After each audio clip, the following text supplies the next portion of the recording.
try not to cough on you guys too much today, but I can't make any promises. So here we go. Dear Heavenly Father, we thank you for this day. Again, I thank you for these students. I just ask that you'd guide our steps, help us to glorify you, what we do, and just to learn a little bit more about math together, Lord. In your name I pray, Lord Jesus. Amen. Amen. So any questions about anything before I get started here? Yes, Michael. Are we talking about equations of circles, ellipses, and hyperbolas? Yes, they are exactly doing that. Yeah, we're talking about equations of circles, ellipses, and hyperbolas. I think that's technically chapter 6, but it fits good right here. So we're gonna go ahead and do that. All right. So just go ahead and put some up here for you.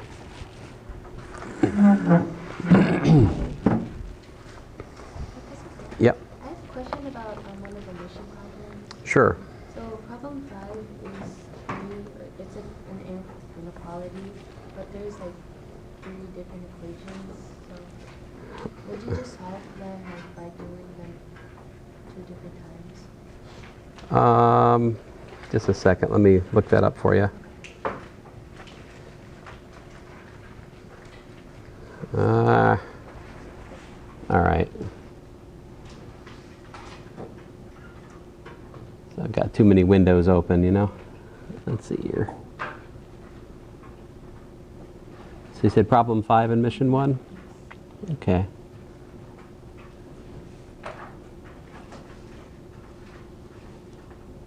Well, sorry, I'm having trouble finding my mission 1 at the moment. It's here. I have mission 1. Would you like me to help you? I just wanted to make sure I was doing Well, I'm trying to find the problem. I want to put it up on the screen over here. There's mission 2.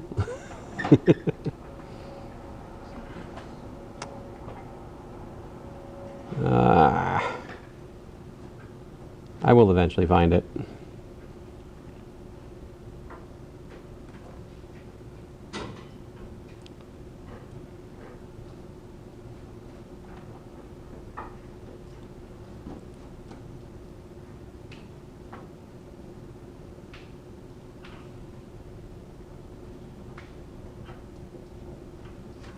There we go. Oh, so while we're on this, your mission is due next class, right? Now, I will collect it at the end. Oh no, I have to collect it in the middle of class, and so the reason is this: I will let you have the first half of class to continue asking questions and whatever, but I do need to collect it because I do need to look at the solutions to it with you on Friday, right? So as a compromise, if I collect it in the middle of class, that you still have some time to finish any last minute whatever, and then if I collect it in the middle, then we can talk about the solutions. Does that sound good? Yeah? Yes, Michael? Can I print out a copy of the mission so I could study for the test? Yeah, the mission, if you want to, the mission is posted in Canvas in Module 5, I think. Because I want to study as hard as possible for the test. Well, don't forget to sleep. Let's see here. Yep, sleep is definitely important. Let's see here. So the question was about problem 5. Oh yeah, this one's a little bit sneaky. So this one is kind of annoying in the sense that some of these problems you can solve all at once and it works fine. But this one, number 5, what you want to do is you want to solve 3x plus 1 less than 4x plus 9, 4x plus 7. And then you want to solve 4x plus 7 less than or equal to 9 minus x. You should divide and conquer. Don't try to do it all at once, because if you do, it's like a whack-a-mole, right? The x is, wherever you try to get rid of the x, it pops up somewhere else. It's like, you know. So if you do that, you can solve that one. Other questions?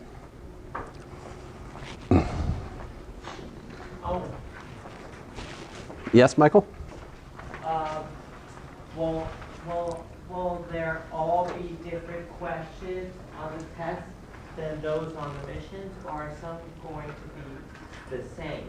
The test should be on the same concepts that are covered in the missions. So I would say that the test questions will be similar to what you've seen in the mission. So, sorry, I haven't answered your question. Yes, sir.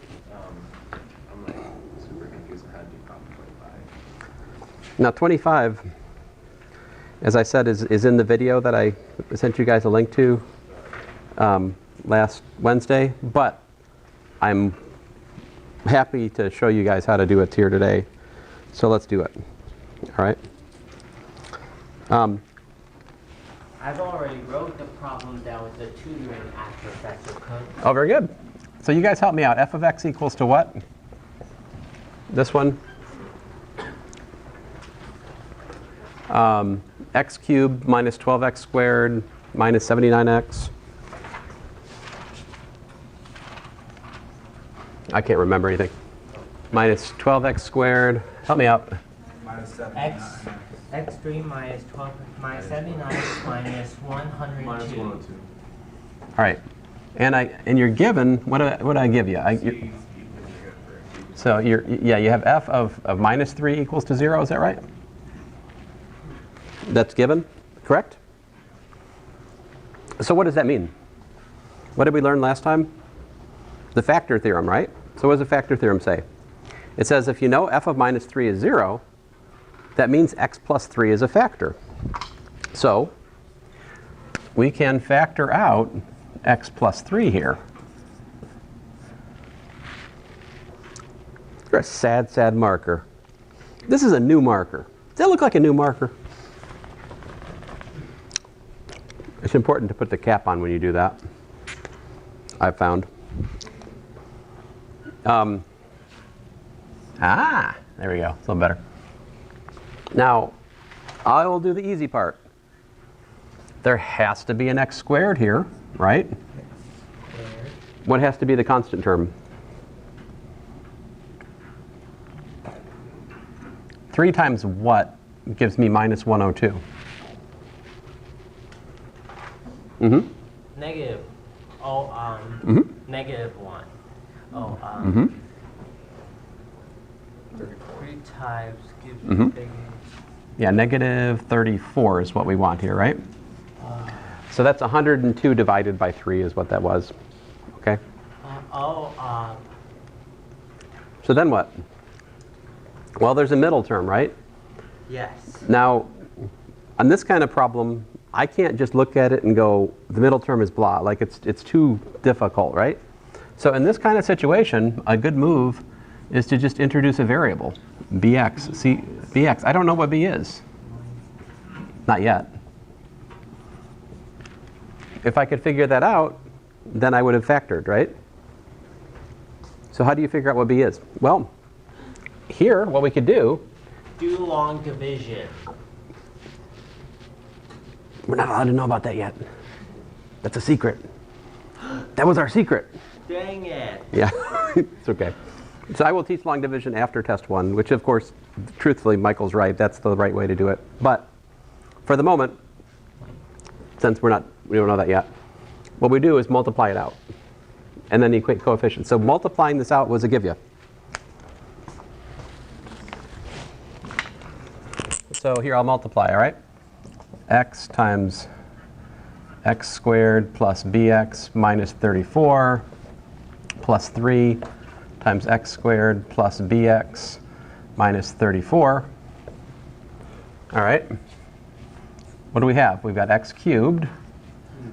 And then I'm going to collect all of the x squared terms. So how many x squareds do I got? I've got b from here. And over here I've got what?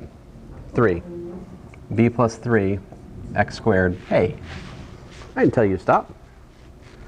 Punk. I'm talking to the computer, not you guys. Let's see here. So then, how about x's? I've got a minus 34 from this one, and plus 3b here, like that. And my constant terms, of course, I've got minus 102. Okay, so now if you guys don't like the way I multiplied it out, that's fine. You multiply it out. Collect terms. You should agree with me. Yep. Can you just clarify where you got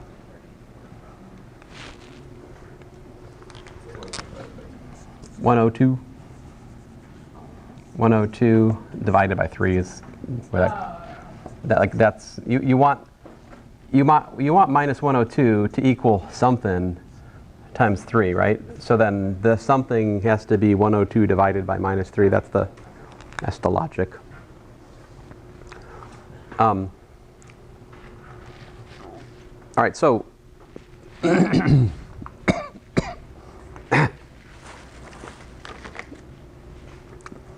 two polynomials can only be equal if what? If they have the same coefficients, right? The coefficients have to match. So this b plus 3, right, has to also be equal to minus 12. And this minus 34 plus 3b must also be equal to minus 79.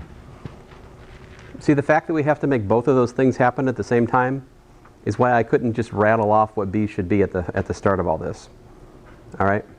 I mean, I could have, but then you guys would have been like, how did you do that? And then I would have been like, math magic. But b plus 3 is minus 12. So b is equal to minus 15. All right? And you can double check that this makes sense. What happens if you put minus 15 into the other equation? You get minus 34, minus 45, which is minus 79. So it solves both, like it should. And let's put it all together. So what do we have? So in summary, what we have now is that f of x is x plus 3 times x squared minus 15x minus 34. All right? It took me a little doing to figure that out, right?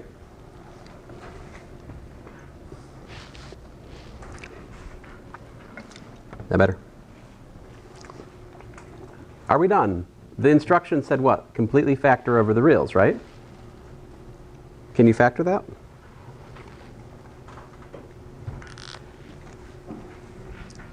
You're like, we must complete the square. That's a joke. You don't have to here, because this is nicer than that. How do we get 34? 34 is what, like? 34 is, well, it's 1 times 34. There's always that to look for, right? It's 2 times 17. Or you could do negatives of that, right? Oh, we have a 15. 17 negative, negative 17 Mm-hmm. plus 2. Minus 17 plus 2, right? We want the minus on the 17 because the negative needs to win. But minus 17 plus 2 is minus 15. And 17 times minus 2 is minus 34. So I'm sorry, I seem to have solved part of your homework. You'll forgive me, yes? Yep. Oh no, that is, this is the same answer. Like you could put these in any different order, it'd be the same answer. So they're like 6 totally correct answers. All right. Now, any other questions about this? So was that the part you were stuck on or not really? Yeah, I just didn't know how to start it. Now the other parts, like part B, you want to use the complex factor theorem we talked about last time, right? So like for part B,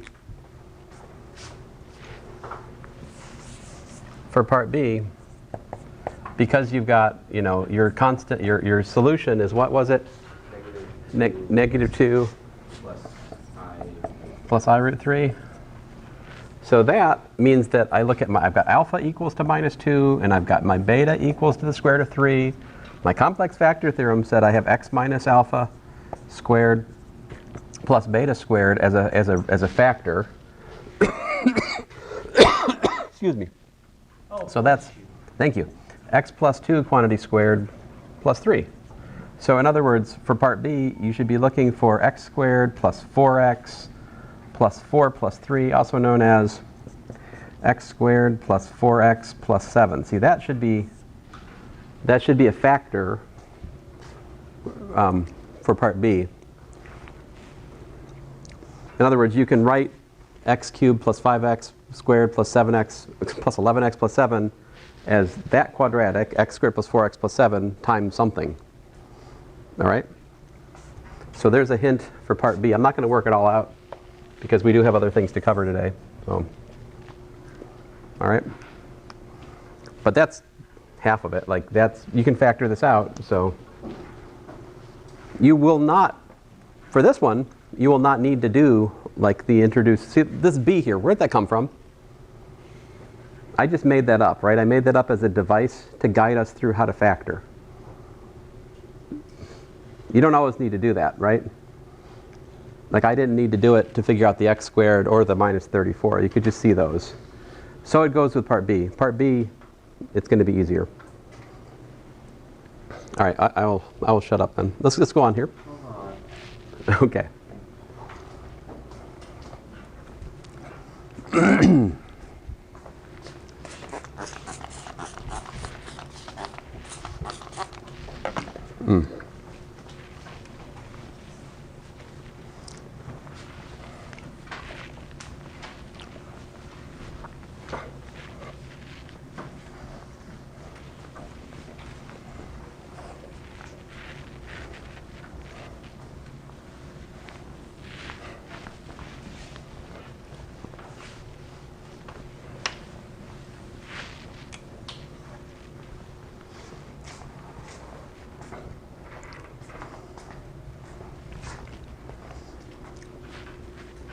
You good? I can erase now?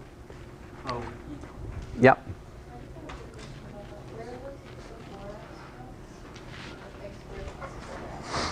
It's just foiling this out. So when I multiply x plus... But that's a good question. Yeah, it's just for multiplying the x plus 2 out.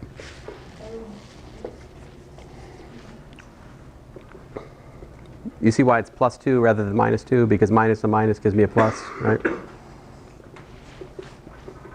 Okay. So, let us talk about circles.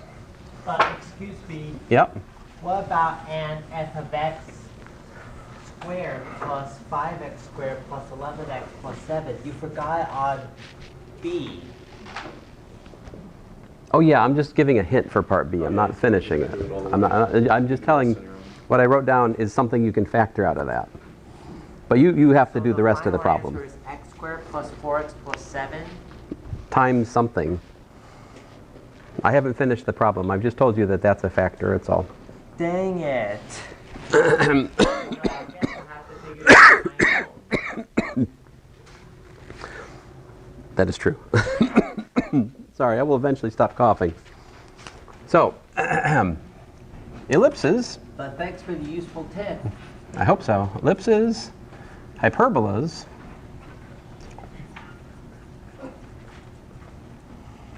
and circles, I suppose. I mean, the circle is really just a special case of an ellipse. All right, so here's the equations. If we have x squared over 4 plus y squared over 9 equals to 1. That'd be one example. Another example we could look at would be like this. X squared minus y squared equals to 1. All right? And then my third example we'll look at will be x minus 1 squared plus y plus 3 squared equals to 4. So for each one of these, I'm just going to draw the graph for you guys and talk about how to understand the graph. So the way to make these graphs is basically to understand whenever we have this pattern, like x squared plus y squared equals to a positive number, this is going to be an ellipse. All right? If we have x squared minus y squared equal to a number, or if we have like y squared minus x squared equal to a number, that's a hyperbola. All right? And when we have x squared plus y squared, and they have the same numbers, like these both have like weight 1, if you will, that kind of pattern, this is going to be a circle. All right? So let me just break it down. So to graph something like this, what you want to do is think about what happens when x equals to 0. So I'll write that down here. X equals to 0, what do we get? We get 0 squared over 4 plus y squared over 9 equals to 1, right? Which tells me that y squared is equal to 9. What are the solutions of y squared equals to 9?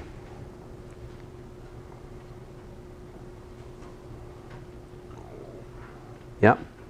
Y is 3. Y is 3. Michael's got it. Can anybody give me another solution? 3 is good, but there's another. Yep. -3, right. So square root property, plus or minus square root of 3. So I'll put those points in black. We've either got 0, 3 or 0, minus 3. Like here or here, all right?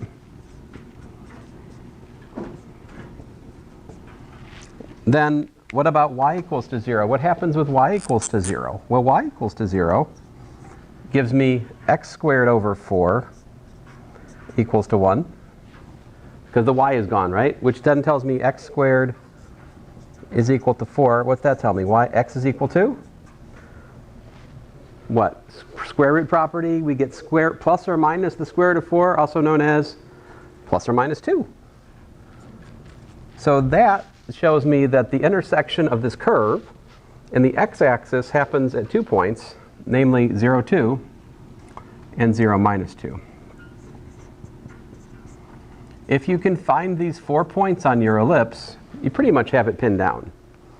Then we just connect the dots and make like an egg, if you will. This is an ellipse.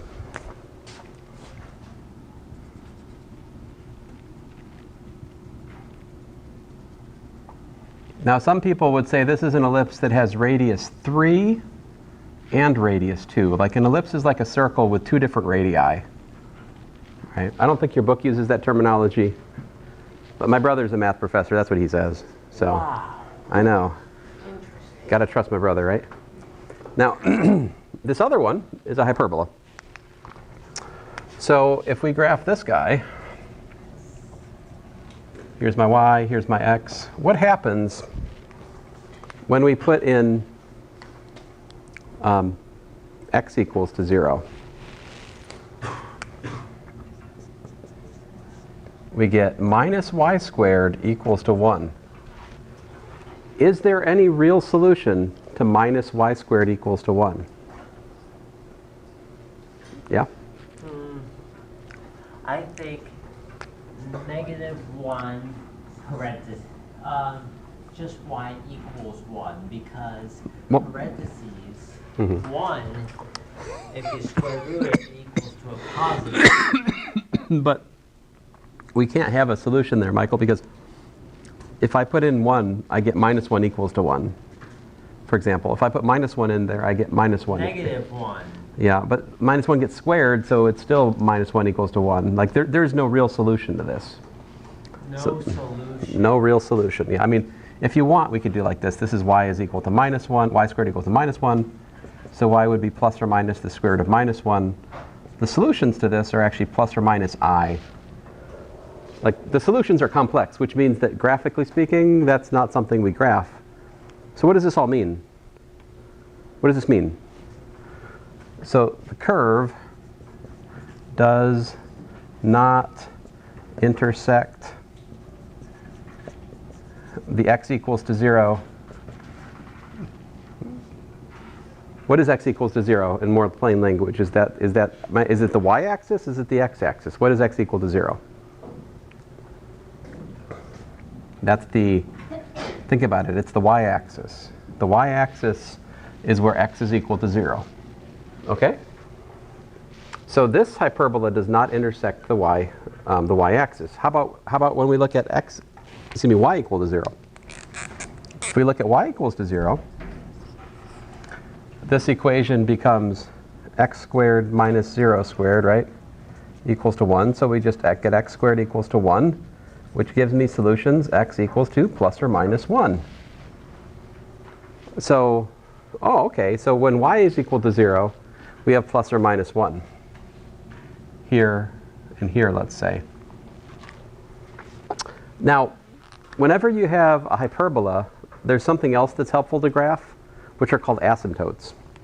The asymptotes tell you like the long-term behavior of the shape. So like a hyperbola, to get the asymptotes, you just look at x squared minus y squared and just ignore the 1 and just set it equal to 0.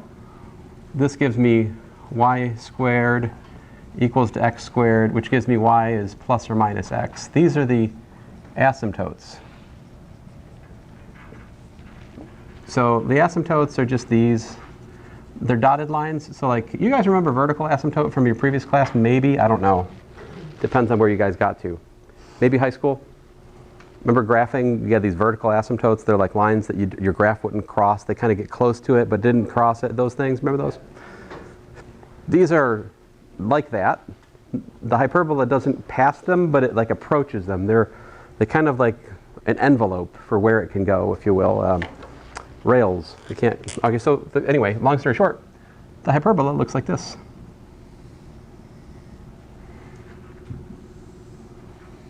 Like that. And if I could go on, it would get infinitely close, but never past the asymptote.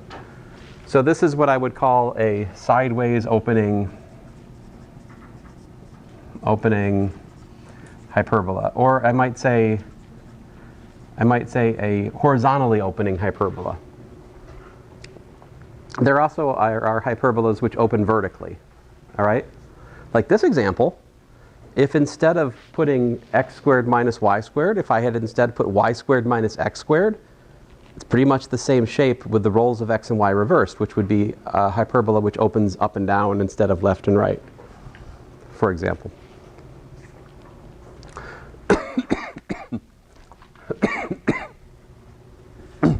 All right, so don't worry, I'm not erasing. You're good. It'll be a bit before I erase, okay, guys? I'll put this away here. Oh, I should buy myself a minute here in Top Hat. I do have an attendance sheet. It's in my office, guys. I'm sorry. I mean to bring that.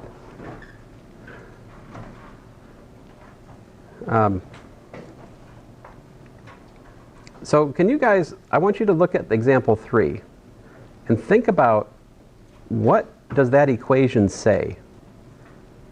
What does that equation say?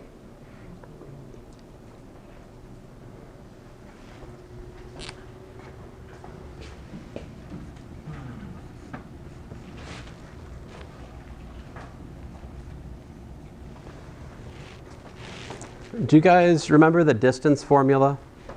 How do you calculate the distance between points? Oh, We take the square root of the sums of the squares of the differences between the points, right? So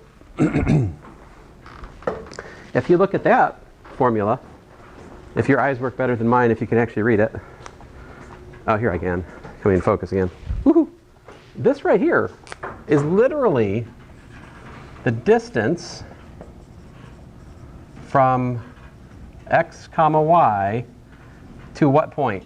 To the point 1 comma minus 3 squared. And it's equal to 4. That's what that equation says. It says the distance from the point xy to the point 1 minus 3, if you square that distance, it's 4. Remember, the distance formula has a square root, right? Yeah. How did 3 become negative? Oh, well, yes, Michael? I know this one Okay. because when you factor in the parentheses, you switch the signs. Right. Yeah, it's that same issue. What Michael said. So, like here's the gory distance formula. x2 minus x1 squared. Yeah, we just have to flip the sign there. So there's the distance between an arbitrary point. That's a distance formula. So if you specialize that to this context, put x1, put x1, y1, excuse me, x1, y1 equal to xy. X1, y1 equal to x, my bad, x2, y2 equal to xy, and x1 and y1, think of those as, 1 minus 3, then that's exactly the distance formula. So what do we call this? If we have a curve where you have a center point and the collection of all points which are a fixed distance from that, that's a circle. Right, so this is the equation of a circle. And 1 minus 3, so maybe it's like here. And then it's got radius 2, right? So it's something kind of sort of like about this. All right, there's center. 1 minus 3, and it's got a radius of 2.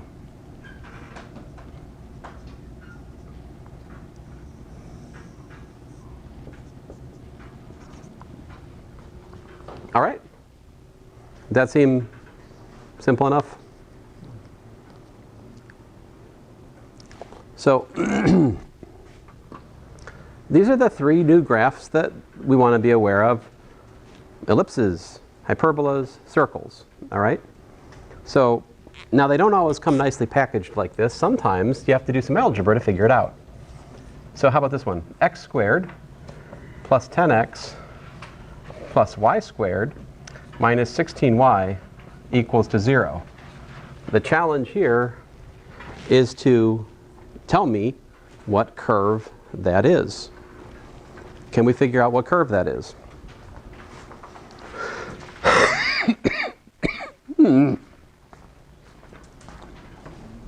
All right. So what do we do? And the reason I've included this material here as opposed to later in the course is simply that this is again completing the square. All right?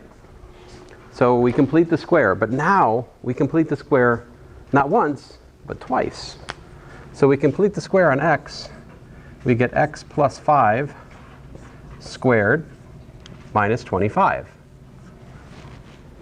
Do you guys see that? Half of 10 is 5. Then we subtract 5 squared, which is 25. And then over here, we do plus parentheses y minus 4 squared. Because half of, wait a minute. Oh, I can't do math. What should I do there? It should be 4 there? It should be a what? 8, right? There we go. So y minus 8 squared, and then completing the square, what do I have to do? I have to subtract 8 squared, also known as 64. Now that's all equal to 0. So we just change this a little bit. X plus 5 squared plus y minus 8 squared is equal to 64 plus 25, which is what, like 89? All right, so now at this point you can recognize what curve what curve are we looking at here. Can you guys recognize it? It says a circle. Circle, very good. Radius what? Now here you got to use your imagination a little bit. This 89 is the square root of 89 squared, right?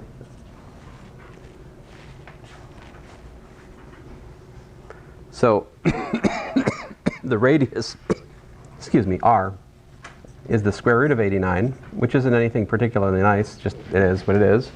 And it's centered where?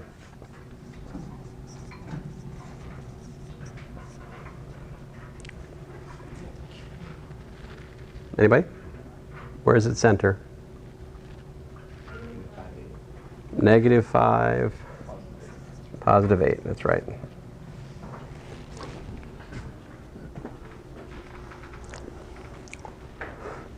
Oh, these are the roots. Yeah. So, one last example for today, before I give you the quiz. example 5.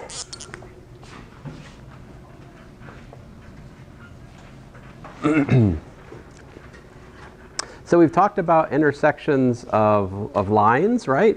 Solving two equations, two unknowns, right? We can also talk about solving systems of two nonlinear equations now. For example, we can try to do something like this. We can try to solve x squared plus y squared equals to 1 and x squared minus y squared equals to 1. All right? Now I just graphed x squared minus y squared equals to 1, right? See that? Over here. So this is the graph of x squared minus y squared equal to 1. What is the graph of x squared plus y squared equal to 1? It's a, what? Yeah? Hyperbola. No, no, no. So x squared plus y squared equal to 1 is not an ellipse. Well, I mean, it is an ellipse, fair enough, but it's a special ellipse. It's a circle. Oh. This is the unit circle. Some of you guys took trigonometry in high school, perhaps. You've spent much time with the unit circle, right? Yeah. So unit circle.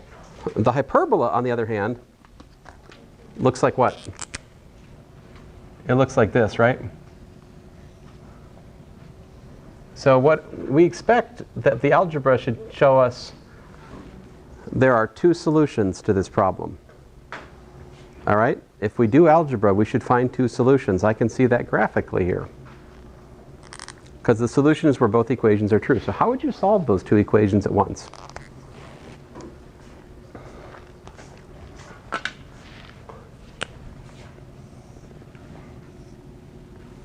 How about this? If we take those equations and we add them, what do we get? Yeah, 2x squared equals to 1. Which tells me what? X equals to? X squared is equal to 1/2, which means x is equal to plus or minus the square root of 1/2. Right? And then what? Well, what's that? What'd I do? Oh, thank you. Yes, add. I should actually add. 1 plus 1 is 2. Oh, man. Thank you for stopping me there. Goodness gracious, that would have been horrible. So x is actually plus or minus 1.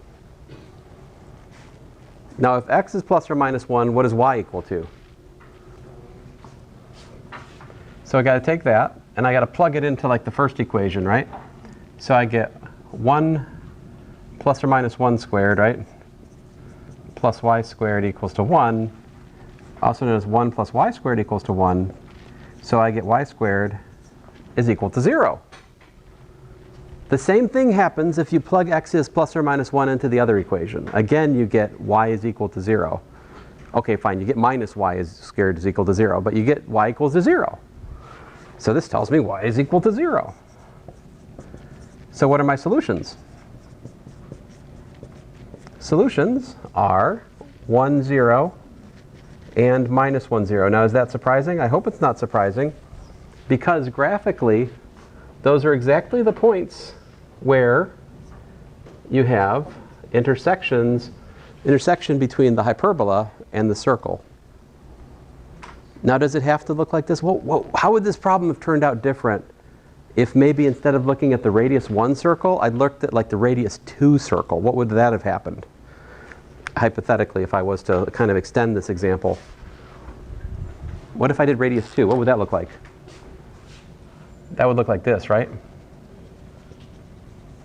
That would be like x squared plus y squared equals to 4. If I did that equation and the hyperbola equation, I would not get two solutions. I would get four solutions corresponding to these 4 distinct separate points of intersection. So this is interesting and new, right? When you solve two equations and two unknowns, how many solutions are there? There's either none at all, a unique solution, or infinitely many. When we start solving two nonlinear equations and two unknowns, there are vastly more possibilities. It's much richer. But if you understand how to graph a circle, an ellipse, and a hyperbola, you can solve and understand what you're doing most of these. So anyway, there's just a couple of problems of these at the end of the mission. Of course, if you ask me to at the start of next class, we can work through those. you know, I will collect the mission, let's say, at the 25-minute mark of class tomorrow, Friday, and we'll go from there. So.